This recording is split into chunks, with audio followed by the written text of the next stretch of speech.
All right, y'all, we're back. Episode 2. Man, we have a lot of stuff that happened the last couple of days. First off, fellas, how y'all feeling, man?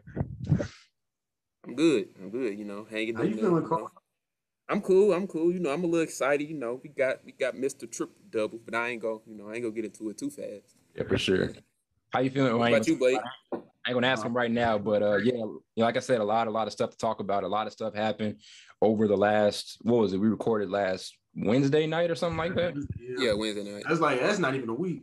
Yeah, so we had a bunch of stuff happen, especially on draft night. First thing I want to say is we appreciate you guys for your support. We got like 185 views on our first YouTube upload. We appreciate you guys.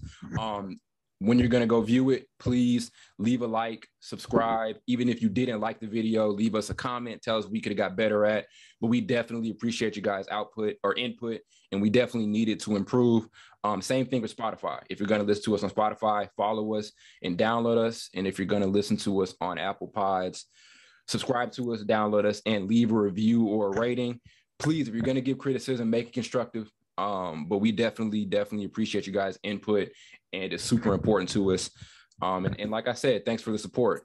We definitely crushed a lot of our goals that we set for ourselves so far as downloads and subscribers go and all of that. So keep the support going. We're going to be here, as I said, twice a week, every week for you guys, just getting out great content and talking about the best sports league in the world. So with that being said, we're going to stick to our normal program, and Carl, go ahead and list off our first question that we got from our follower.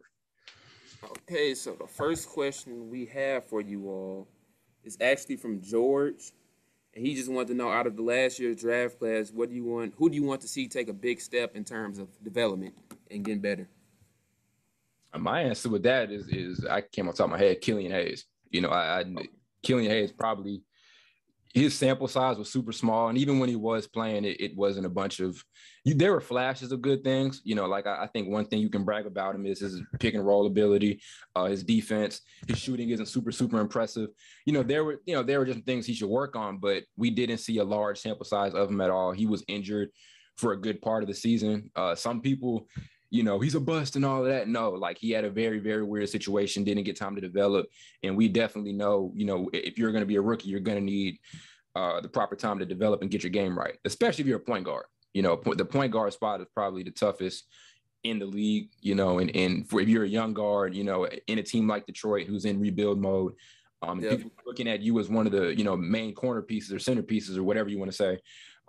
It's tough, but I'd say him definitely. I'm really interested to see how that Cade Cunningham and Killian Hayes backcourt is going to work out. It'll be nice. It's going to be nice. Yeah. What about you, Blake?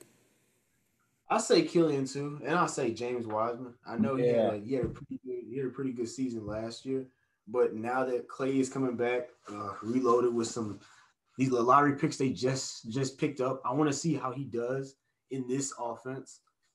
So hopefully he takes another leap, and builds off of his first year. Yeah, it looks like they're not going to trade him, and I'm happy. They're not going to trade him. I told you I did not want him. I did not want him to trade him. Yeah, me either, because I'm happy to see like they just sticking with a dude because he's skilled. Like I feel like in pick and roll, you can really just dump it off to him, and he's got quick feet, so he can get off his feet pretty quick, and it can just dunk the ball with ease. But he also has a little mid-range game. He can stretch the floor and shoot the threes occasionally, so I feel like that'd be a mistake letting him go. But I feel like if they definitely give him some time next year, he'd be a big piece to a championship run if they go try to make another one. He fits that offense. He really fits that offense. 100%. Hopefully, Clay stays healthy. That's facts. And which one of y'all mentioned the trade? I think Carl mentioned the trade. I was 100% against you including James Wiseman and like any trades in there, unless you were getting like a Beal. But we're even looking at there was a point in time where Pascal Siakam was like on Golden State's radar or whatever, and I was like, no, I wouldn't give up on him. And some Warriors fans are willing to give up on him. Social media people are willing to give up on him. But I agree with you. I definitely think his game totally fits their offense. He's a rim running big man. He's probably the most skilled big guy they've had, in the last couple of years under Kerr. Like he is. Andrew he's Bogut. like a stretch. Yeah, that's true. Yeah, he's like a stretch. I don't think they've had a big man with that much talent in a long time. I agree. Yeah. I agree. Yeah. He's like a stretch center. I've really never even heard of that, but I just made it up. But yeah, he like a stretch center, but he can play inside pretty easy. He got post moves, right shoulder, left shoulder, jump hook skill, mid range game. He can shoot, and if you want him to shoot a three, he can knock enough of them down to make the defense worry about him. Yeah, I agree. And then also, there are some things he could work on. Like I think his maturity and his IQ, not his maturity, but his IQ. There are a lot of basketball mistakes that were made, but like you expect that from a rookie on a team with Draymond Green and Steph Curry, and Draymond is probably the best teacher you can have. Like we talked about it last episode, them getting, we wanted them to get Scotty Barnes. Yeah, and then, we talked about, the leadership of Draymond and how he can help him out. So, I think he's in a great situation. I agree. He's definitely another guy that I would love to see, take a major leap. And, like y'all said, I think he's a great piece for a team that I think is going to get back to the finals next year. Definitely, especially if Clay's back and healthy.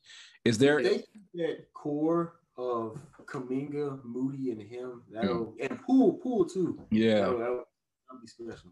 Yeah, it'd be special. Nice. What are some other rookies? I'm trying to think. Who else would you like to see take a major leap in their game? I think those are the top two, but I'm trying to really empty the barrel a little bit here. Melo he played really good his first one, so I really don't have nothing. I can't complain. You can't. Your next thing. Okay.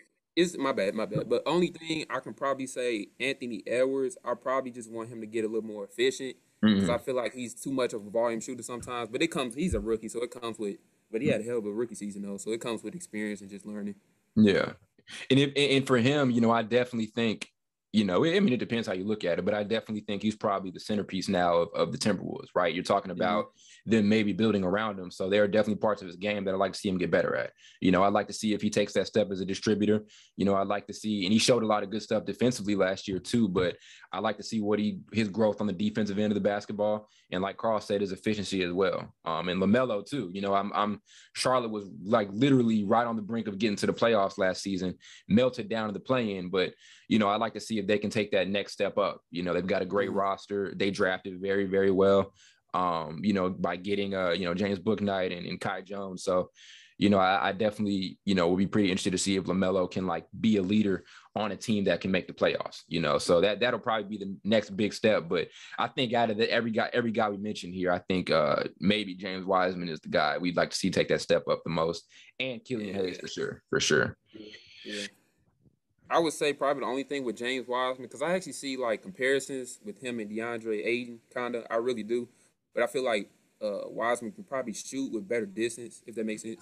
Better range. And the only thing I feel like he probably need to work on is his hands. His hands is kind of like, I feel like he dropped a lot of passes. Yeah, definitely. Like, and with him, maybe defensively, we could see some growth too.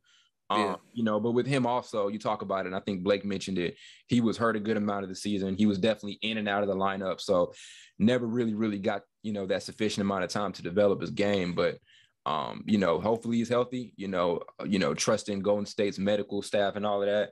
But I definitely think he can make that step. What would y'all predict his stat line would be next season? Like if you guys can make a wild guess, and keep in mind, let's assume Clay is back for game one of the season, which I'm not sure is going to happen. But I mean, I know he said that he was coming. I think he was aiming towards somewhat early in the season. It won't be the first game, but I'd say if I had to make a guess, like first 20 games within that time period. What would that predicted stat line be for y'all? I'm probably going to go 15 points. I'll go 15 points, 8 or 9 rebounds a game, 2 assists. And I give him a block and a half, and then I probably give him 3-point percentage. I give him 34% or higher. That may be a little bit. I'll give him 33% or higher. That may be a little. I don't know. Maybe. I'll say you gave him what you gave him 15. I gave him 15. I'm gonna one up you. I'll give him 17. Oh, okay.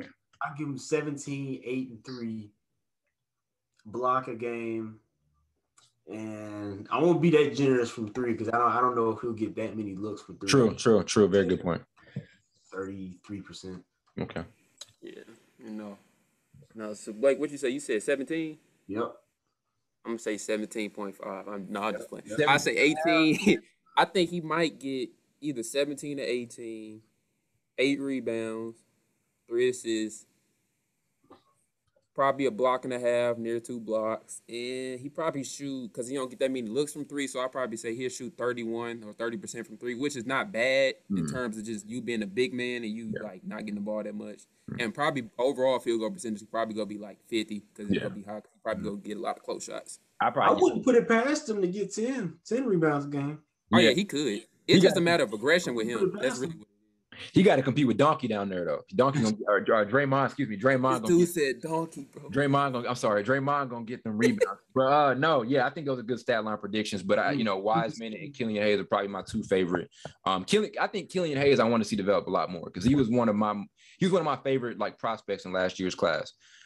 So yeah, I think that's what we got for that question, bro. Yeah. Okay. So next question is from Kai. And he said, "Is Giannis one ring more valuable than KD's two?" We spent a whole episode on that. Shout out to Kai. That's a great question. Carl, what you think about that? Carl, a KD hater. I'm not, but it's just like it's tough because going back to it like that first time they went against the Cavs in the finals the first time. Like a lot of people really thought it was going to be even. If you think about it, like everybody was like, okay, so it's pretty well matched up. It's just Kevin Love probably wasn't athletic enough to like keep him defensively, but like I don't know, that's a tough one. You taking the passive approach, Carl? No, it's tough because I really thought about it though, but I think it might because I can't say that in a way because certain people was hurt, even though he did earn that championship, like he dominated, but. I don't know. Getting rings is a chance, opportunity too. So Kawhi would have won his if Golden State got hurt, but he took the opportunity. So you can say that about every championship if you're gonna be that picky. So I think I would say yes. Giannis. I like the point. Because even KD himself, like he doesn't seem happy that he won those two, if that makes sense. Because right when he won the first one, that's true. Man, this don't feel like how I thought it would. Yeah, because you had 3 other All-Stars on your team. Yeah, he did say that, didn't he? Yeah. I definitely, you know what? I want to go to your point where you said people said Giannis was lucky. Luck has played a factor, and we talked about this in the chat. Every championship has luck. Most the last 5 championships had luck. You can talk about Toronto, right? Kawhi Leonard wins it. No one's saying it's an asterisk. Well, some people said it, but Kawhi Leonard beat a Warriors team where they had no Klay Thompson and no Kevin Durant. Or let's talk about let's talk about the 2016 finals, right? I'm not going to say asterisk, but some would say because at one point in time, people were ready to say it because they're like, oh, Draymond Green wasn't there for X amount of games, or you talk about, give me another one here, 2018, 2022 with the Lakers. This is the biggest one. Yeah, so are we going to give an asterisk to every single ring? Like, no situation is perfect. Hakeem Olajuwon's 2 finals, Jordan wasn't in the league at that time. So are we going to do that? Are we going to do that with every single championship? And I say no. We don't live in a perfect world. For Giannis, definitely we talk about him beating an injured Nets team. On top of that, the Bucks beat the Hawks while they didn't have Giannis like those last 2 games. So I would probably say I personally, and this is no insult to KD, I think he's a top 10. I think he's a top 10 player ever, but I personally think Giannis' 1 ring held more weight, than KD's 2. That's my personal opinion on it. I agree. Yeah. I agree. If you look at the manner of how, I understand. They dominated, bro. They killed everybody. Injuries are a part of the game. You can't control injuries. Yeah. It's not something you can control. Yeah. But you look from how he dominated that whole finals from game 1 up until game 6, the closeout game. He dominated the whole series. Yeah. And what else can you ask for from your star player who you paying $20 million? $20 million.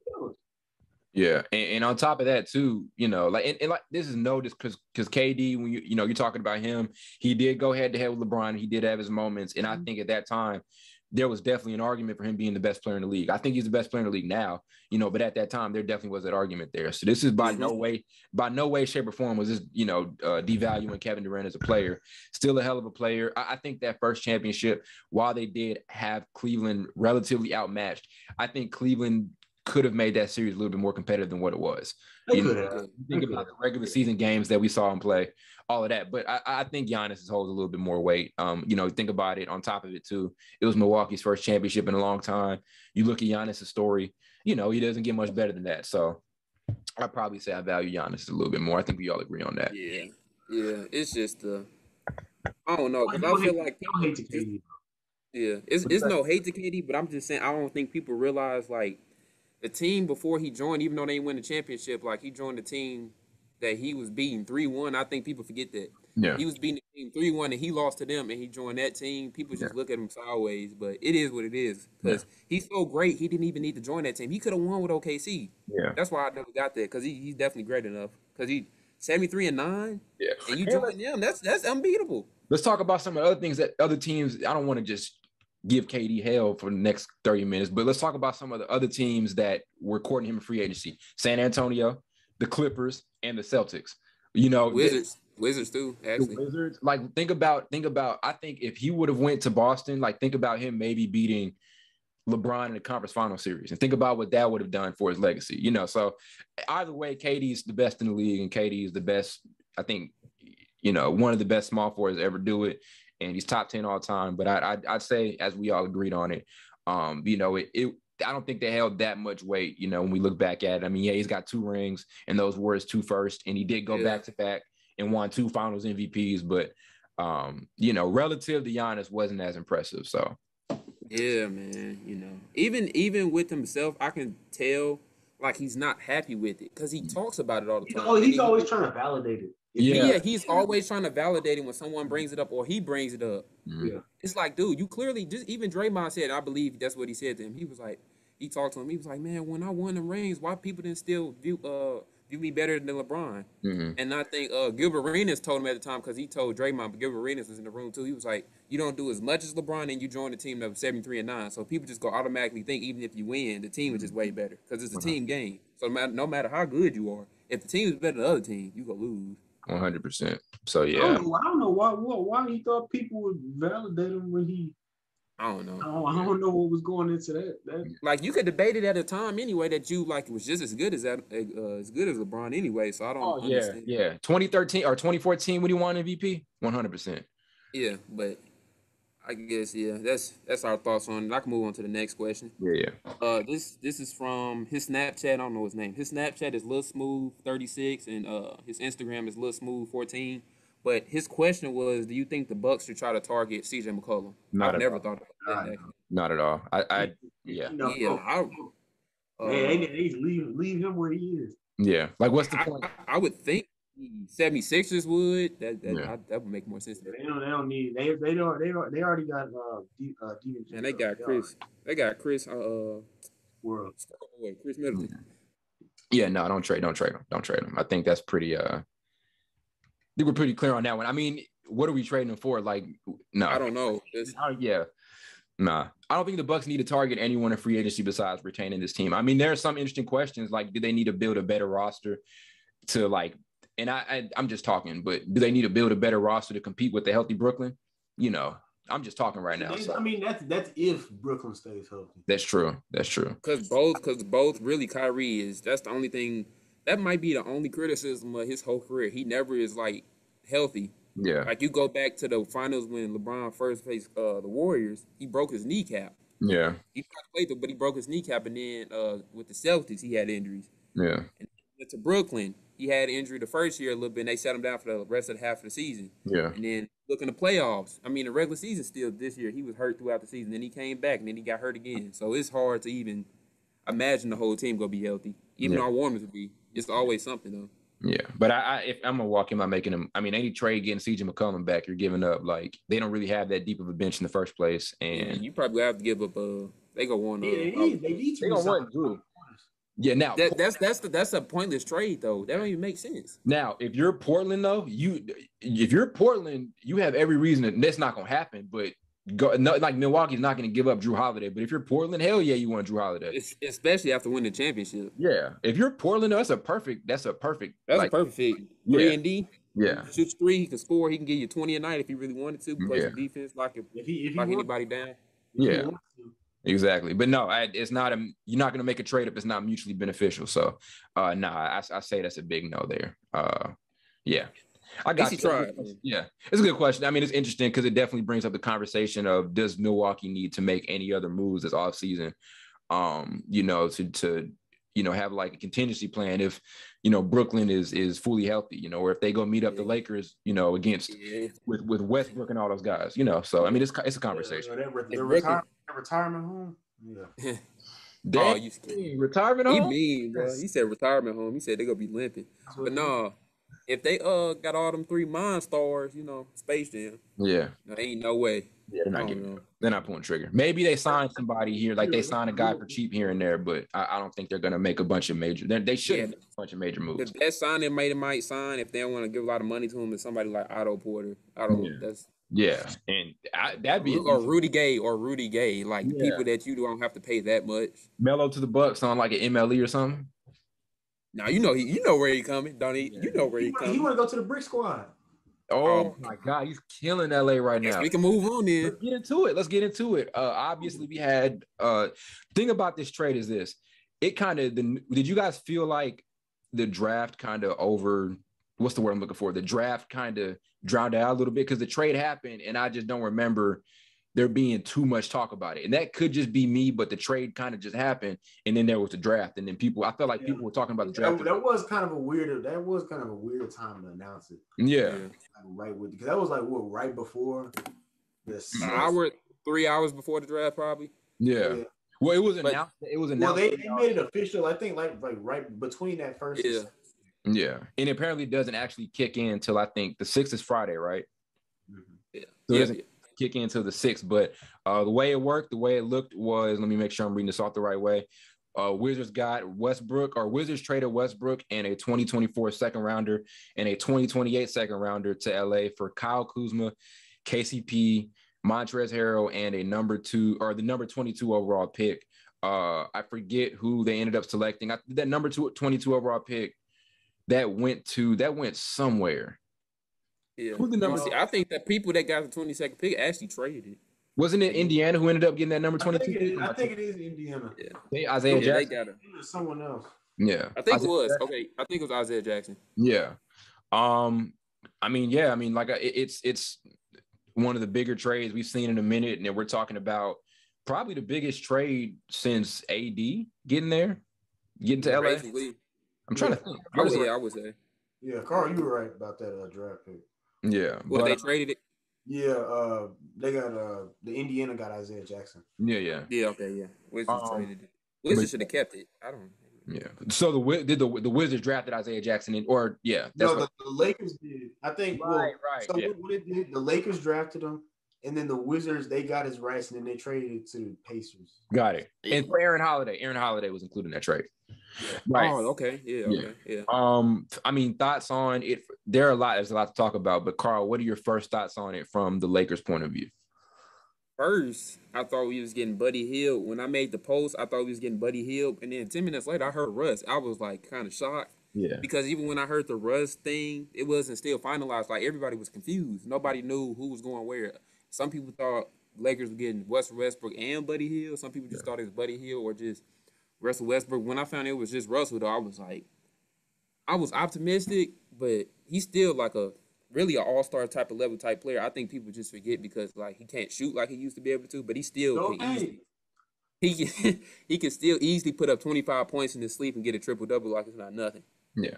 I don't know. But I just think him with LeBron, I think that's going to be a better pairing, especially with Anthony Davis and I just think people thinking they just about to just be bricking everything. Like LeBron can still shoot decent enough, and AD can definitely shoot. And Russ, I mean, he can get him up. Yeah, but be honest. What's this myth that LeBron can't shoot? Like it's all Blake. It's all Blake. It's not all me. I explained it to you all. What was it? Like 2 or 3 days ago. I didn't say okay. So I took back what I said when I said he can't shoot. I just said he's decent at shooting. He's not good. He's decent. You gotta respect it. Yeah, you do have. Nobody's leaving LeBron open. No, I'm not gonna leave him like wide open. Can't shoot free throws. That's the facts. That's the only facts. Yeah. I want to go to Carl's point about Westbrook, and I think a lot of people need to realize it. There's no Russell Westbrook decline. You know, anytime you're averaging a triple-double, and I think last season he had a career high in assists. There's no Russell Westbrook decline. There's no Russell Westbrook is washed. Can he shoot at this point in his career? No. You know, but I still think he finds ways to substitute. You know, he's a superstar because he finds ways to affect the game outside of just being able to shoot. You know, he be a guy who gets 10, 10, and 10 or whatever, and he'll be the best guy on the court. You know, high-level rebounder, all of that. So, you know, I just don't like this idea that they got this washed-up version of Russ. Like, this is a super team. You know, do y'all like? Do people realize this? Like, it's Russell Westbrook and LeBron and Anthony Davis on the team together? Hey man, just don't say nothing. You know, just let the people see what's gonna happen because they don't know. They don't think like us. They don't think like me. Man, that's a whole lot of egos on one team. I'll tell you. And I totally disagree with that. And that's the thing about Russ that a lot of people have said is, can he play backseat? And what's the last? So what choice he got? Yeah, and then he's willing to do that. That's true. That's true. But he got traded though. Like, what choice he do? That's true. But still, no. Like, I've never heard too many Russell Westbrook teammates say anything bad about Russell Westbrook as a teammate. It's the media. When I say ego, I mean just like you're not the man anymore. But he wasn't the man in Washington, nor was he the man in Houston. He wasn't behind two other, all-time players. But yeah, I agree with that. But I think my point is he's definitely willing to take a step back to win. He's had every accolade you can think of right now: MVP, multiple-time All-Stars. You know, he's a top 10 point guard ever. He has nothing else to prove from an individual accolade standpoint. He can be a franchise player, all of that, and I think he's more than willing to take a step back to win. You know, if you look at him. I mean, even that last year in OKC, Paul George was a top 3 MVP candidate at that last season. You know, because of who? Who helped him? Russell helped him. Yeah, it's true. But my point is, it was mostly PG. Yes. Yeah, my point. I got what you're saying. I'm just Yeah, or in Houston, you go to Houston, and he won. I mean, I think he really wanted to go to Houston, even though he got traded there. He didn't mind playing with Harden. He knows how to be a second fiddle. Do you think he wanted? I mean, Durant left, but he ain't want KD to leave. He was mad at Kevin Durant for leaving. So wanted to fight him. Yeah, exactly. And it's one of probably the best beef in NBA history, first of all. But no, I think Westbrook is more than willing to take a step behind to win, and I do think all he cares about is winning. The stat pattern and all of that, the stuff that people say out there. I think Westbrook's number one prerogative is being a winning player, especially at this point in his career where.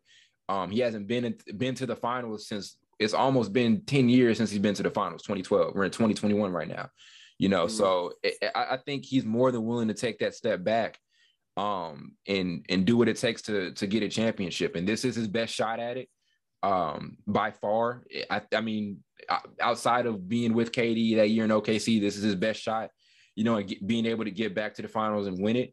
So I think the Russ criticisms, I mean, we'll see what his jump shot is like. Somebody made a good point. He's older, but we've seen older guys progress shooting wise. So someone made a good point, and I think it was Mike Korzimba. If any of you guys watch his videos, y'all watch him at all? I heard of him, so yeah. He made a good point. Great videos. Jason Kidd wasn't a great shooter till he got older, and then he ended up jumping a bunch in terms of all-time three-point shooting rankings. Jason Kidd wasn't a great shooter for the entirety of his career. Yeah. So I'm not saying Westbrook's going to become a Jason Kidd level 3-point shooter, but I think, I think he can have an improvement in that area. And I don't think he's going to be over 35% this season or whatever, but we'll see what happens with it. But were you about to say something, Carl?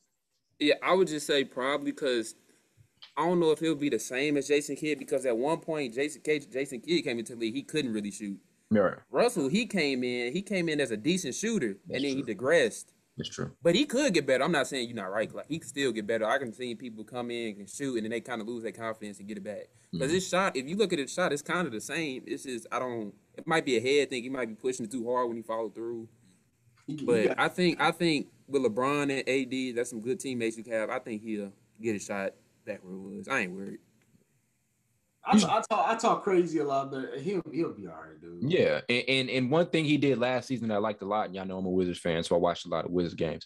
But one thing he did a lot of last season that was better, in my opinion, than Houston, he got to his spots a lot better. We talk about Ben Simmons, and we talk about his inability. Yeah. If you can't shoot, you got to be able to find your spot. So Russell Westbrook knew how to do that. And like and I don't want to go to numbers just every single time, but I want to know what makes people think Westbrook is like in this decline. Like this Westbrook is washed and all that. That's like BS at this point. Yeah. Yeah, I don't know. Yeah, it's kind of face value. It's like a combination of face value, like what people are seeing on a nightly basis, and really the numbers. Yeah. I mean, it's really it's really the only thing that people have to go off of. Yeah. And it can't be the number. It can't be like, I'm like, what are y'all looking at? Yeah. I mean, you see somebody go, okay, use Westbrook, for example. Right. Him go, what, 3 for 10 shooting? Yeah. 3. He's like, oh, Westbrook can't shoot. Yeah. That's all they have to go off of. So. And then he'll find 5 other ways to affect the game and win. You know, like I think if you look at, we'll see that. They will see that. So, you know, and the thing about him let's talk about how last season ended for the Wizards. They started off horrible. You know that. And into the second half of the season, they become a playoff team. And they lost in 5 games. But at the end of Blake, why are you about to laugh? I hate y'all, bro. My bad, bro. You mentioned him. I was looking at him. Every time I mention the Wizards, they start laughing, bro. Every time I say the Wizards, they start laughing. That's the play-in boys. That's y'all name. Oh, let me chill out because my team. I ain't gonna say no. My bad. Right. Y'all hella funny. Every time I mention the Wizards, they laugh. Every time I mention it's Blake. He start laughing first. Whenever I mention the Wizards, Blake be ready to start crying. I don't know what it is, dude. But I know what it is. I know what it is. They can't win. I know that's what it is. But it's whenever time misses them. In the playoffs. I'm gonna just let y'all know this. The Wizards ain't won the championship since they was called the Bullets. And that was like 60, 30, like 80 years ago. But keep going, my bad. Keep going. Tell with y'all. But my point is this. Can we call Westbrook's season last year a failure? No. I think a failure. They were resilient. You know, they fell off. They had a really, really bad start. And then what they ended up doing was made it through the play-in. And, you know, they got bounced in the playoffs. But still, at the end of the day, it was still a pretty good season for us. Yeah. Oh my God, I'm trying so hard not to laugh. End of the day, it was a pretty good season, but no, you know, there's not a lot to go off of when we're talking about Westbrook, you know, not being this effective player anymore. You know, I think that's one of the more ridiculous narratives that are coming out of him. That's coming out of my bad, bro. It's him. My bad. Hey, no, I told you I was about to crack up when he said it ended up being a pretty good season. I mean, was it a good season? Yes or no? It was a good. I think he laughing at it was a good season, but he was just basing off. He was probably laughing off the record, and you still got to play in. Okay. East, you always know the bottom of the East is kind of weak in terms of record, and you get in at like 38 and 45. You can get. Oh man! So I think but all jokes aside, you can't really discredit nothing he did. He had a pretty decent season. I just think people fall in love with the, like Blake said, 3 for 10 stat line from 3, and they think, oh, he just because he can't shoot them no more, he can't do nothing. He's washed. And is that really like legit NBA fans that be saying, oh, no, it's not. It's media. It's the media. The media, like, they really ruin a lot of. Well, I mean, like Giannis. It's a combination of media and just. It's literally just like Giannis. Like, he can shoot. They made fun of him for shooting air balls and everything, but he's still holding up the trophy. Yeah. You know, and like Carl said it, I think we all say it, and I mentioned it a couple minutes ago. Superstar players are superstars because they find ways to affect the game when one part of their game is taken away. You know, so, and that goes to another good point about Russ. Yes, he can take a third. What's the word I'm looking for? He can take a step back and be like a third option. Yeah. Westbrook is one of the best passers in the league. I think he may have led the league in assists last season. You know, so the fit. The only question about the fit isn't, can Russell Westbrook put his ego aside? And that's what everybody's saying. The question, and enough people have been saying this too, the real question is, from a basketball standpoint, this was a team that was not a horrible, but they weren't a great three-point shooting team at all last season. You bring in Russ and you lose probably your best three-point shooter in KCP. You know, now where are your shooters at? You know, the spacing is going to be kind of an issue. I mean, how do you all think I can't really ask the question. How do you all think it works out as far as figuring out the floor spacing? Because that could be a major issue for them. Because LeBron's not a catch and shoot, stand in the corner type of guy, you know. Yeah, I got you, Blake. Let me say it. Because Caruso, he has a pretty decent jumper. I know he be shooting 40% from 3 last year, but you don't want to depend on him all the time to make shots. That's just not the type of player you want to depend on. That's why I thought when he used to go get Buddy Hield, I was actually happy about that one. Yeah. But then when we got Russ, I'm still happy because, you know, he an all-star. He still can play basketball, obviously. But I don't know. I ain't want to give up KCP. That kind of made me like, damn. Yeah. That's the one that hit me because, like, even though he would like struggle sometimes last season, when you need him like low key, sometimes most of the time he'll come through. He showed that in the bubble at least. So I kind of trust him more than Alex Caruso. But we can still try to sign like Otto Porter or something if you want to sign an MLE or Carmelo Anthony, who's still a pretty decent shooter this time in his career. 100%. So we'll see how that goes. But I don't know. I just think now how they go put it is, I think LeBron's not going to really be a point. I think they're going to try to let Russell be the point guard now. 100%. Yeah, 100%. And not let LeBron. I don't like personally. I know a lot of people like him at point guard. I don't. I like him playing point forward, not point guard, because he's too passive. He's too passive as it is. So sometimes he just be forcing passes. It makes me so mad. What are you gonna say, Blake? Carl, I saw you said you wish they didn't give up KCP, and that kind of got me thinking. Do you all think they gave up too much for Westbrook? No, I mean, no. At the end of the day, and I told y'all this too, you needed to build a super team to beat the Nets. Like if you're talking about winning a championship next season, if Brooklyn's healthy, you're not beating the Lakers aren't beating Brooklyn with Kevin Durant, Kyrie Irving, and James Harden at full strength. So you needed to build a super team. That to me, that's just how it looked. You know, you needed to get a third guy. We talked about it all last season. The Lakers need that third reliable scorer. Dennis Schroeder is not that guy. And honestly, I think Dennis Schroeder could be a reliable third option. I wasn't big on just moving a bunch of pieces around. I really thought what got LA last year, they weren't perfect offensively. They weren't a great three-point shooting team, but the biggest thing was they weren't healthy. When you lose Anthony Davis in a playoff series against a really good team like the Suns, you're probably going to lose. So how much of last season was really attributable to the point that, you know, they didn't have a superstar third option, you know? Yeah, for real. But the only thing to me, they strength, I think people like don't really pay attention to this. They were the best defensive team in the league by far. Yeah. Like when they wanted to play defense and lock a team down, you saw like steal after steal on like every possession. Like Caruso was his ball head ass. He was picking people, everything. Yeah. But yeah, I mean I don't think they gave up too much if you want to get a superstar back. You know, I think the KCP, including him in there, that was a little tough, but it was kind of a salary filler too. Like Westbrook is making like almost $45 million a year, pretty much. All right. Yeah, you want him back, bro? I ain't know that. I forgot that. You want him back? Y'all are like, that's a lot of money though. Yeah, that is a lot of money. Y'all ain't Lakers already in cap trouble. So yeah, you know. So now your question is, what are we gonna do with Schroeder? And I think it's tough to see a world where you re-sign him. That's just not gonna happen. I don't think. Yeah, bye. He gonna buy. Yeah. You know, so I mean, there are some additions that could be made. Like there are some the guys out there on the market, and I think Blake or Carl mentioned, you know, Carmelo Anthony. You know, you put him in the corner, you know, or have him be like a spark off the bench. You know, he's still a dude who's gonna, if you ask him to play that role, he's gonna shoot it like 35 plus from three. You know, 15. So he can get you 15. He's about 15. Even if he's not giving you 15, any given night he can go and get you have you like a big 30-point game. Let's say if you're resting LeBron or whatever. So. You know, and I think he could fit well within that offense. Do y'all think Frank Vogel is a good enough coach to be able to figure out how to make that fit, like those three guys fit together? You go ahead, Blake. I don't know if you want to hear what I got to say. No, you be honest. Because I am too. I'm about to tell you. I think he's gonna have trouble with that. Honestly, I think he hasn't. To my knowledge, I don't think he's ever had those three type of caliber players on the team. No. It's not gonna be that. This first season is not gonna be that perfect. Yeah. Honestly, it's not. It's probably gonna start off rocky. I was thinking that's a very weird combination of players. Mm-hmm. So I think.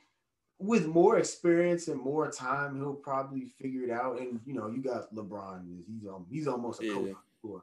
So that's like having a second coach. 100. So I think with time, it'll probably get better, but it's gonna take a lot. Yeah. And I agree with that. And I'll say this too. And we mentioned that the Lakers weren't a great offensive team under Frank Vogel. You know, I think he's a great coach. He's one of the best defensive coaches in the NBA. If you look at his resume stacks up. He's been to the conference finals about 4 times. We're talking twice with Indiana, once with LA with the Lakers. So it's been 3 times, I think, in the conference finals. But, this offense last season and the season before wasn't great at all. So now we're talking about bringing in Russell Westbrook, who's, he's a tough fit around guys like AD and LeBron, and we think it'll work. But I think it'll be kind of tough for him to make that fit. We kind of saw it. Blake mentioned them getting off to a rough start. David Blatt, with Cleveland. You think about the beginning of those days with Cleveland. I mean, they got to the finals with them, but there was a stretch where it was really tough to put things together at the beginning. Same thing happened in 2016, where they couldn't really get stuff going, from not even a fit standpoint, but there were just some things that just couldn't be adjusted. So I'm not just counting out Frank Vogel this early, at all, but I think it's a good question to ask if you're a Lakers fan is, can he handle, that level of, that level of star caliber, or that level of star caliber players, and can you make them fit together? I think it's a legit question you should be asking if you're a Lakers fan. So true. Yeah, I think he's. I've never been crazy about him. I remember when they hired him. I remember like yesterday, and I heard that Jason Kidd was going to be an assistant and he was going to be the head coach. I wanted it personally to be vice versa. Even though Jason Kidd's resume as coaching isn't like great, but I just trust him as a basketball mind better because he actually played the game. Yeah. So I trust actually at times I trust people who play the game sometimes instead of coaches. That's just me sometimes. It depends on the player though. But yeah, is Jason Kidd still on the coaching staff? I don't think he is. Yeah, no, he is. He's still Dallas now. Yeah, he's Dallas. I thought. Yeah. Yeah. Yeah, so we'll see how it works out, but hopefully they will, and I think it's definitely going to come down to this isn't the last move we should make, and now we've got a team like no, I think their roster is probably the best right now in the West, but there are still some moves that need to be made because while I have no issue with Russell Westbrook or anything, you still have a team that's going to have a bunch of spacing issues, and we've seen that hurt teams a lot. Yeah. Otto Porter, we need him. Otto Porter, it depends on how much money. Shooter. Yeah. He's a good shooter. If he expecting like 15 mil, I'm telling him, we can't give you that. We can give you about 3. That's what, like, we can give about 3 or 4. We got to keep a little bit for Melo, You want to win? Yeah. He's already like painfully overpaid too. Like how much is he making right now? He's a decent player. I think like 20. Yeah, that's way too much for him. Yeah. But I think we gave him that. I think you are actually still paying the contract off of, but he's on Chicago because you traded him. Yeah. We traded in Chicago, and now he's in Orlando because he got traded in the midseason. Oh, he did? Yeah, he got traded midseason. And I think what is that Vucevic trade? Yep. Yeah. I'm gonna give him credit though, because he actually got better at one point because he was on Shaq and Fool a lot, and he actually got better. Yeah, I like him. I think he's a good 3-and-D player, and I think his shoots really good. There are options out there. There are options. Where did you go to college? Georgetown. Virginia? Oh, I thought it was. Yeah, he went to Georgetown. I know one thing. That boy look like a seal. I know that, but I ain't gonna talk about him. Tripping. You just did talk about him. You said I'm talking about. Yeah. I mean, let's talk about it from the Wizards standpoint. And you get a KCP, you get Kyle Kuzma and Montrezl Harrell. I think the most interesting pickup here is the Kyle Kuzma thing, and we've been talking about it a lot. Kuzma and I think one of my favorite social media pages, basketball wise, is Ball Don't Stop's page. If y'all don't follow Ball Don't Stop, go follow him, go watch his podcast. His takes on basketball are dope as hell to me. But he made the point, and Kyle Kuzma actually retweeted him saying everything in the NBA is situational. Kyle Kuzma was the victim of being in a tough situation. Yeah, he got a ring, but he went from being the second option offensively in LA when, maybe not the second option, but he went from being like the second. Yeah, but he was probably the second best player on that team. Like maybe Ingram was a higher priority offensively, but he was a better player as a Laker, and he went from that to having a bench role. And Carl mentioned a lot, his shooting form changed a lot, so he had to kind of adjust to that. But he was in a very, very weird situation in LA, and a lot of people gave him flack. And sure, he made some questionable plays. But if your role is drastically changed like that, and you're a young guy in Los Angeles, it's going to be tough for you to be the super efficient player. Like asking him to do the stuff he's doing is like that stuff veterans do for most of the time, taking a step back from being like a star level or almost a star level player and now coming off the bench. So how beneficial do you guys think this trade is for Washington or for Kyle Kuzma? for his development. I'm gonna start off with Kyle Kuzma. This is great for him. Mm-hmm. This is great for him. He's out of LA. He's out of the Western Conference and in the Eastern Conference. I don't want to say the Eastern Conference is sweeter than that, but it's the Eastern Conference. It's a fresh start, and I think he's going to thrive. Yeah.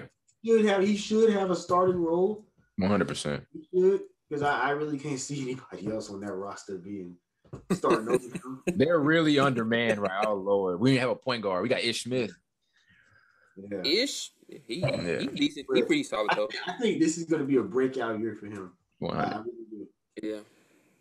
I don't know. My only thing is like I think he's a pretty good young player, but I don't know if he's one of them type of good players that can help you on a championship team. Like I think he can be good on a bad team. Like I know that sounds stupid, but I think he can only be good on teams that's bad. Well, I see like if he makes if they make the playoffs in the next couple of years, and I see he's progressing, but I don't. Yeah, probably not gonna happen. But I think he can only be a good player on a bad team instead of a good like championship team. That's just I think anybody can be a good player on a championship team. Your question is, could he be a first or a second on a championship team? And I think he can definitely be a second on a championship team. You know, he has a championship too. Like it wasn't like he was that much of an asset to the Lakers during that finals run, but still. But I definitely, as Blake mentioned, this is perfect for him. Washington should rebuild. I'm 100% with. We can kind of go into that conversation, but I'm 100% with trading away Bradley Beal before you pretty much lose him for nothing next offseason. He's going to be a free agent. There's no way you're going to build a championship contender this season. You know what I'm saying? You know, there's just no way it's going to happen. So move him out before you lose him for nothing. Build up as much draft capital in young talent as possible and put yourself into a position, you know, to where, you know, you're developing a bunch of young players and they can get a lot. Like you talk about them having two of some of the biggest contracts in the league, you should be able to get a ton of great assets back for it. You know, so I definitely think this is great for Kuzma's development. He's under a young head coach too. You know, I do think obviously he's going to be much more of a priority offensively. And we know he's a guy who's going to thrive when the ball's in his hands a lot more. When his number was called and when he was asked to be a starter, when he was asked to have a bigger role in LA, we saw how that looked. He looked 10 times better, you know, and 10 times more confident. So he was definitely the victim of being in a tough situation. I think he's going to strive in Washington for sure. What do you guys think the direction is now for the Wizards? Like, should it be go ahead, move Bradley Beal around, or let's try to develop something around him? Like, I just don't think. I mean, y'all saw my thoughts on it. I don't think there's anything. Yeah. Yeah, I just think they really should trade Bradley Beal. Like, I don't like just imagine him scoring 30 points per game. You can get a lot for him. Yeah. And just build that Torres. But you can also build because he's not like a super young player, but he's still young enough to matter. But I'm just saying, like, I guess you can choose. I guess it looks like they're going to choose to build around him and get young players. Yeah. But I would personally trade him and start fresh where I can get like some number one picks potentially. Do the lottery, you never know, and stuff like that, and start young and fresh, because that's the best thing to do, because basically he just going to keep scoring 30. I don't even know why he would want to stay there. You just go keep scoring 30 and losing. Yeah. Well, he 27. He 27 now? Yeah. Yeah. I mean, and keep in mind, he's a free agent next summer, and from everything I'm reading, he wants to stay in Washington, like a lot. You know, so I don't. That's what I was about to say. I mean, he's repeatedly said, "I want to stay in Washington. I want to stay in Washington." Yeah. So, I mean, what can you do? Yeah, I don't know why. Yeah, I personally don't know why he'd want to stay there. Like Carl said, it's just you may as well try to see what you can get, because it'll look your front office will look absolutely horrible if you lose him in free agency, you get him for nothing. You lose him for nothing at all. You know, and I think they're going to have a really bad season next year. There's not a bunch of moves. They're not going to go sign a big free agent. Like, I'd be very surprised if, like, let's say it's not going to happen. Let's say they go and sign Kyle Lowry. Where does that put you? Spencer Dinwiddie. Or Spencer Dick, because I think there was an article about. They said I forgot about Spencer. He's interested in joining Brad Beal. That's true. And there may be some situations out there, but I think you benefit more from trying to develop and start something young and try to see where that takes you, instead of trying to come back and build this. Because even if you get Dinwiddie, are you building a contender? Like, how many years do you expect them to be really good? You know, let's say you bring in Dinwiddie, like, where does that? Yeah, and is it sufficient enough to make Beal happy for him to just want to re-sign and stay another year? I really don't think so. And I think Wes Unseld Jr. is like a first-time head coach too. So I honestly don't know. We'll see how it works out. We'll see what happens. I'm big, I think we all agree.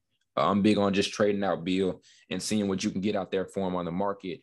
Everybody would want to take Bradley Beal. Bradley Beal is, he's a top 5 shooting guard in this league. He's one of the best scorers in the NBA. Not too many dudes can say, I averaged 30 points in back-to-back seasons in the NBA. Yeah. That's like elite level stuff. So you just said that. I think that's really why he wants to stay. Like, he wants to keep, because I don't think he knows in the back of his head, I'm not going to go to another team where I'm going to get this many shots and keep scoring 30. So some people like scoring 30, even though sometimes they don't win. But I also think he might want to stay to get credit and be like, yeah, when we sucked, I stuck through it. And, we made the playoffs. And potentially I got far with this team. You never know where they can go. So I think that's how he's thinking, like, if I can get the right pieces through the draft, or if they can build around me the right way, it's going to be hard because I don't think they have like a ton of draft picks to do stuff like that. But if they keep being bad, they can. So, yeah.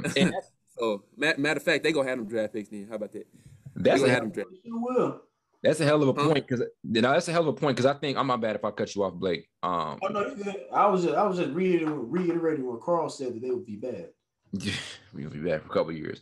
But I think you said like I definitely think there's a lot of pressure on players right now to stick with you see Giannis winning. I think Giannis winning that championship to me is one of the more influential championships in a minute, because I think a lot of guys are going to take that route now, where it's like, I'm going to stick with my guys and see what we can build in maybe, 3 or 4 seasons or whatever. So yeah, 100% that could be a factor too. I don't think it's I want to stay here and get as many shots as possible. No, I think he wants to win, but he may be like in that, Damian Lillard or who did I just say? Damian Lillard or Giannis type of range, type of player where he wants to stick with his team and see what the front office can build around him. So it definitely could be that type of situation. That's a very, very good point. That's a very good point, actually. It could be that type of and that helps your legacy so much. Like you talk about, you talk about Giannis. This one championship helps his legacy. So I hear people saying, and I don't agree with it, but I hear people saying he's a top 10 player of all time. I'm not agreeing with it, but it makes people it really changes how you're perceived as a player. So same thing with Dame.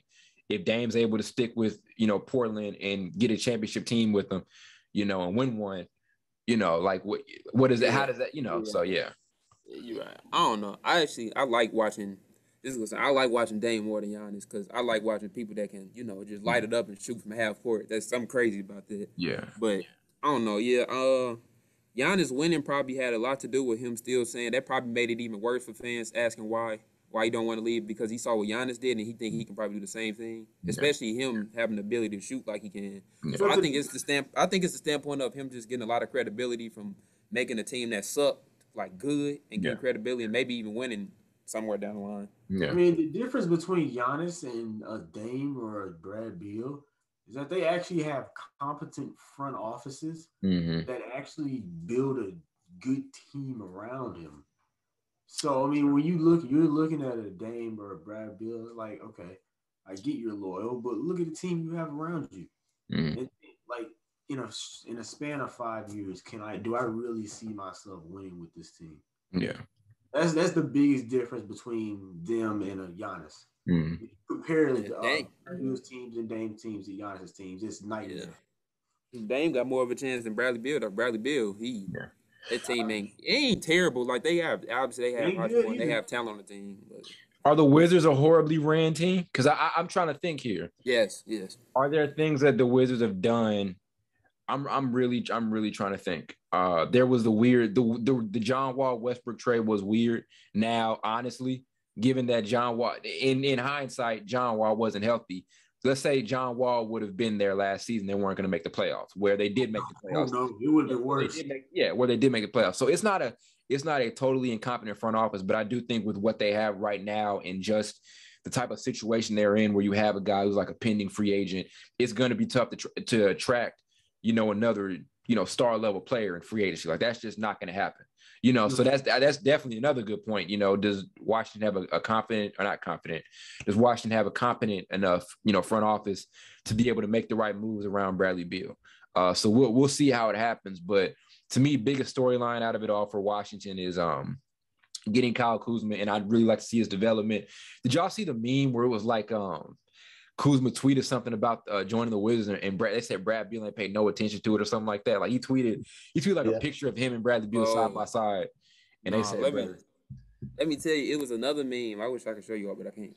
It was another meme where they was like Bradley Beal. They called him look. It was like this was like 2 years ago. They called Bradley Beal looking at his phone and then throwing it on the ground in frustration. And they said that's how he reacted to Kuzma. Dang. They hate Kuzma. But it was actually his reaction to like LeBron. Like he had a tablet in his hand. Actually, it was his reaction to LeBron hitting him shot against him like 4 years ago with the Cavs versus the Wizards. I don't know if you all remember that. Yeah. That's what it was. Yeah. Oh look. Yeah, here you go. They hate Kuzma, man. But I definitely think this is going to be a hell of a year for Kuzma. I could definitely see him. I mean, what's y'all predicted? I asked people this on Snapchat. What's the predicted stat line for Kyle Kuzma next season? I'm going to go. You wild 6 points. 6 points. I'm gonna go. I'll say Kuz gets 20 a game. I'll give him 20. Good God, you generous today. but Kuzma's averaged almost 20 before. Yeah, he has. Kuzma's an above average player, 100%.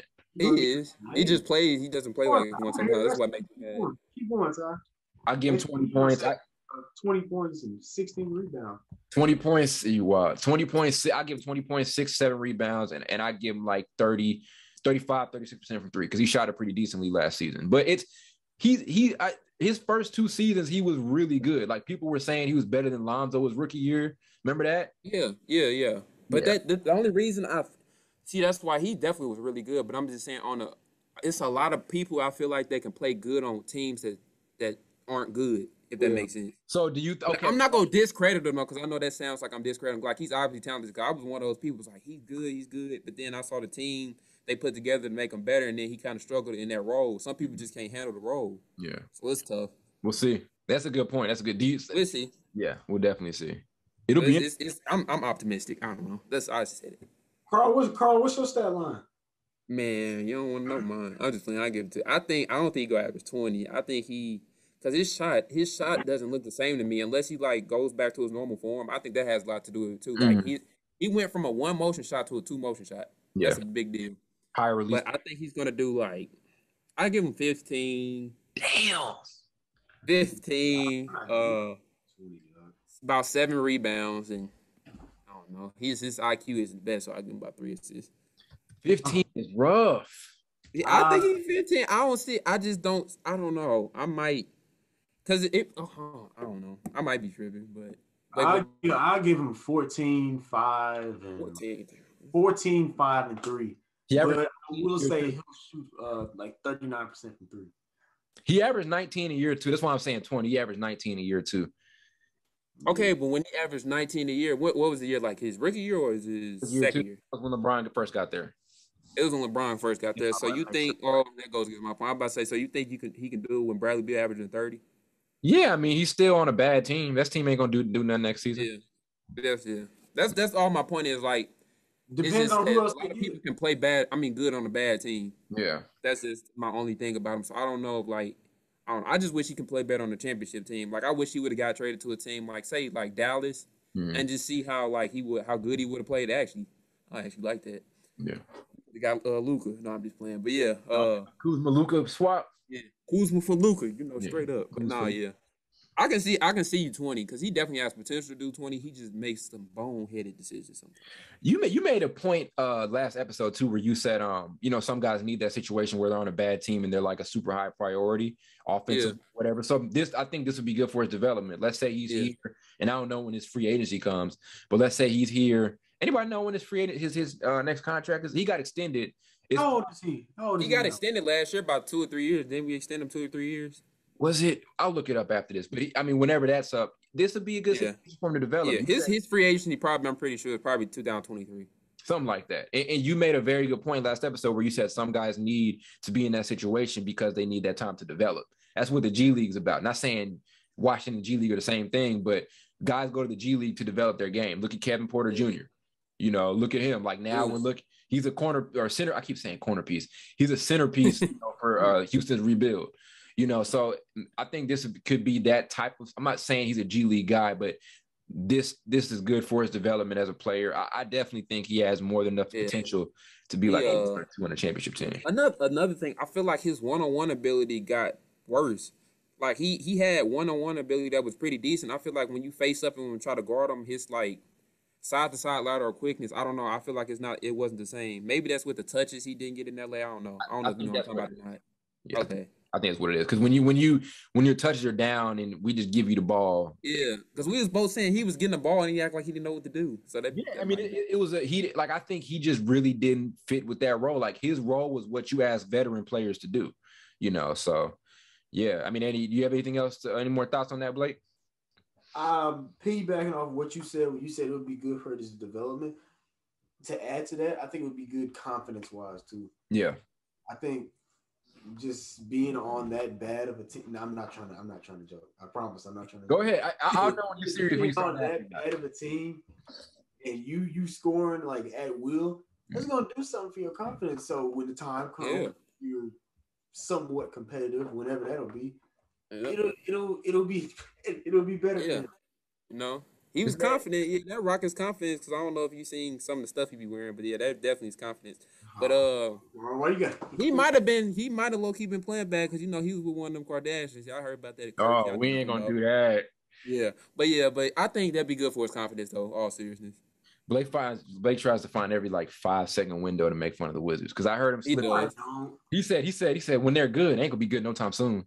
But he had a little pause in. He was trying to get somebody to laugh. I'm just being honest. You try to find a little window. No, yeah, but I think sum it all up, it'll be good for his development. Trez in a very weird situation too.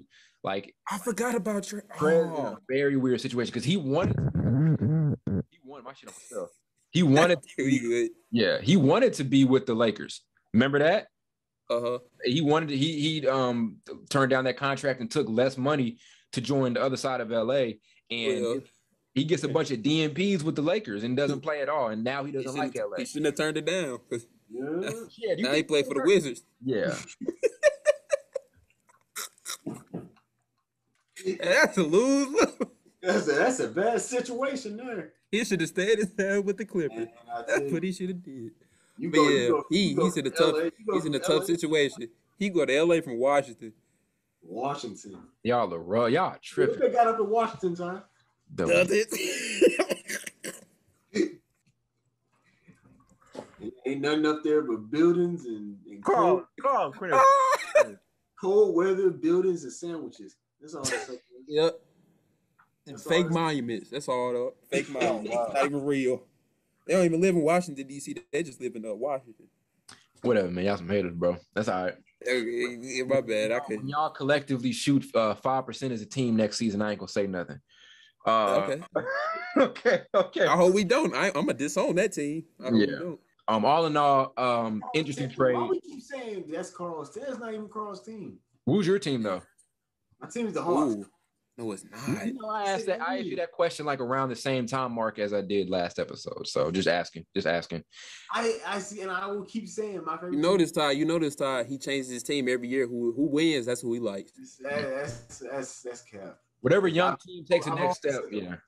I've always said the Hawks. He gonna like the Hornets next. That's gonna be his favorite team. Now we know Carl is a LeBron fanboy and will always will be. Yeah, and it is what it is. I can't help to like greatness. That's just what it is. I wouldn't say we are all witnesses, like he said. Remember them commercials? We are witnesses. Yeah, I think.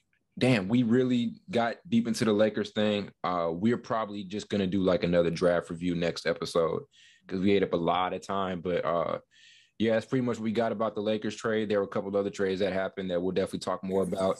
Hopefully, there are some more trades that happen this week, so we'll just have a bunch of content loaded up for you guys. But I mean, that's pretty much what we've got for y'all today's episode. Like I said, please, if you're watching on YouTube, subscribe, support us. If you're gonna watch it, support us and subscribe. If you don't like the video, if you dislike it, at least tell us why you disliked it so we can get better.